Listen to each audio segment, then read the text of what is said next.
Hello বন্ধুরা, আমি তন্দ্রানী। আপনাদের সকলকে আমার চ্যানেলে স্বাগতম। আজ শনিবার, জুলাই মাসের 20 তারিখ। এখন বিকেল 5টা 20 মতো বাজে। আজ আমরা যাচ্ছি গথেনবার্গের হিন্দু টেম্পলে পুজো দিতে, গুরু পূর্ণিমা উপলক্ষে। আমরা মন্দিরে যাবার জন্য বাসে করে ব্রুন্স পার্কেনে এসেছি। এখান থেকে 16 নম্বর বাসে করে যাব লিন্থলমেন। ওখান থেকে হেঁটে যেতে হবে মন্দিরে। আপনারা আমার সাথে থাকুন এবং দেখতে থাকুন।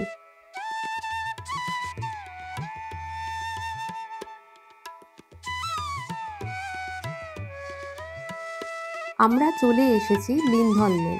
সামনে যে উঁচু বিল্ডিংটা দেখতে পাচ্ছেন, তার নাম কার্লে টর্নেট।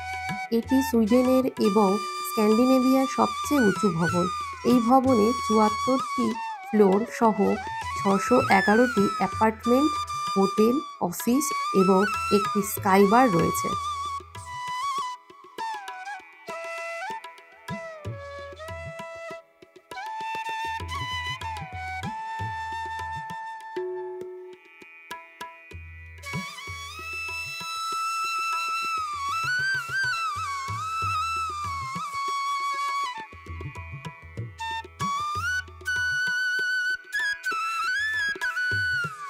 এবার আমরা হাঁটা শুরু করলাম মন্দিরের উদ্দেশ্যে।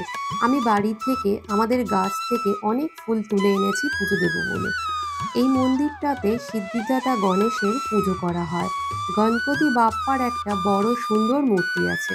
এছাড়াও রাম সীতারও পুজো করা হয় এখানে।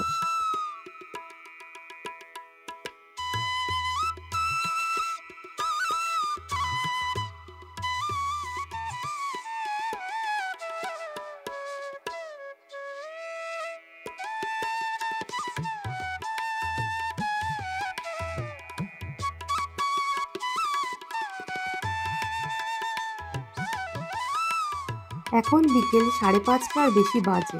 চারদিকে কত রোদ দেখছেন। এখন রাত 9টা পর্যন্ত এখানে সূর্যের আলো থাকে। শীতকালে তেমনই সূর্যের আলো দেখতে পাওয়া যায় না।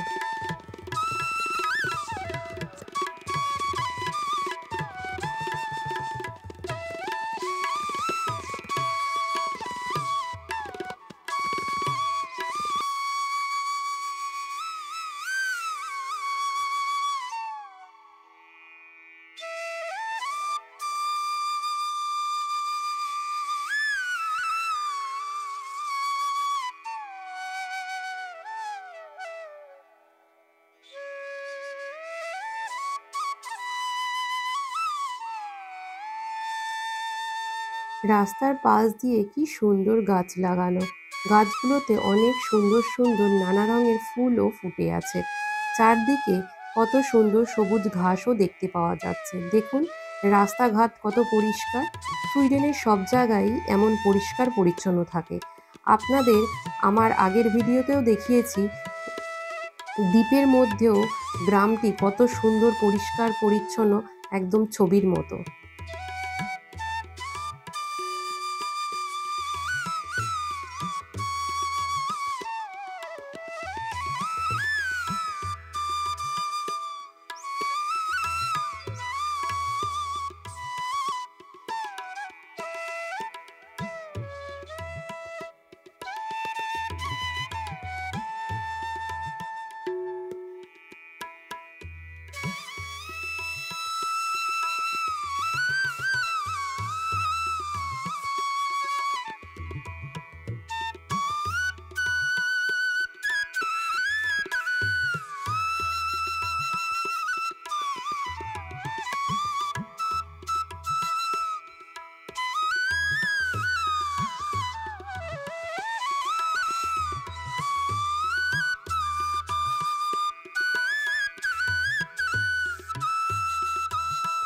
এবার আমরা মন্দিরের কাছেই চলে এসেছি। ভারতে যেমন বেশিরভাগ মন্দির গঙ্গা নদীর তীরে অবস্থিত, ঠিক তেমনই গথেনবার্গের হিন্দু টেম্পল গোটা আল্প নদীর তীরে অবস্থিত।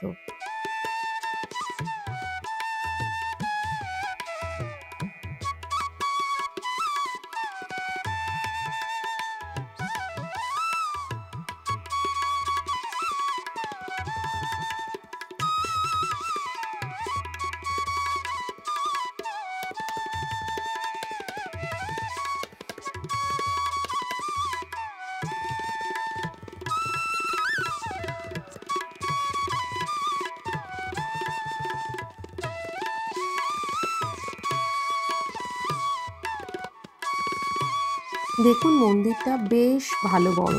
মন্দিরের দোতলাতে পুজো হয়। আর নিচে আছে টয়লেট, হাত পা ধোয়ার জন্য কল। মন্দিরের উপরে যাবার আগে হাত পা ধুয়ে নিতে হয়। এছাড়াও নিচে অনেক জায়গা আছে, অনুষ্ঠান উপলক্ষে সেখানে খাওয়া দাওয়া করা হয়।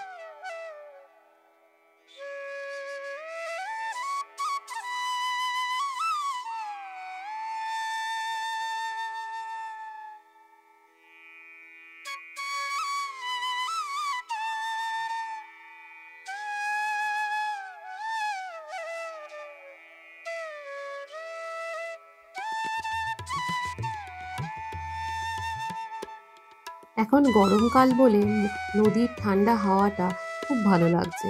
নদীর ওপারের শহরটাকে খুব সুন্দর লাগছে। বলতে গেলে মন্দিরটা খুব সুন্দর জায়গাতে গড়ে তোলা হয়েছে। এখানে গাড়ি পার্কিং এরও অনেক জায়গা রয়েছে।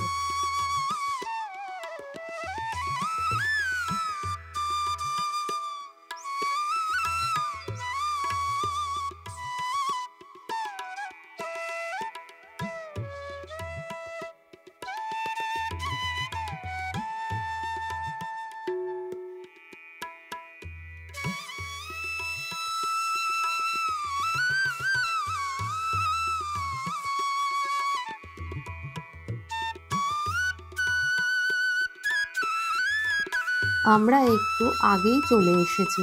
মন্দিরটা বিকেল 6টার সময় খুলবে। এখন 6:45 মতো বাজে। তাই আমরা একটু সামনেটা ঘুরে আসি।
দেখুন এখানে বোট রাখার সুন্দর ব্যবস্থা রয়েছে।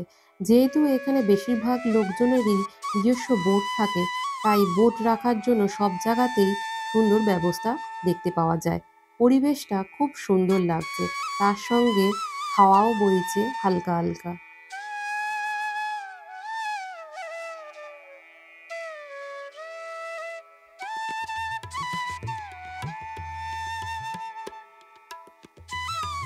দেখুন বোটটা কত জোরে যাচ্ছে।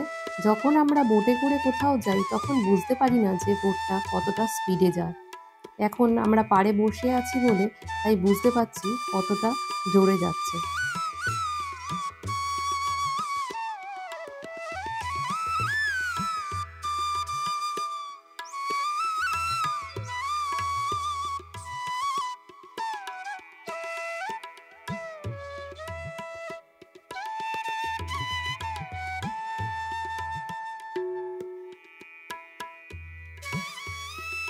ঘুরতে আসার জন্য খুব ভালো জায়গা। নদীর ধারে বসে সময় কিভাবে কেটে যাবে তা বোঝাই যাবে না। এবার আমরা মন্দিরের দিকে যেতে থাকি, কারণ 6টা প্রায় বেজে গেছে।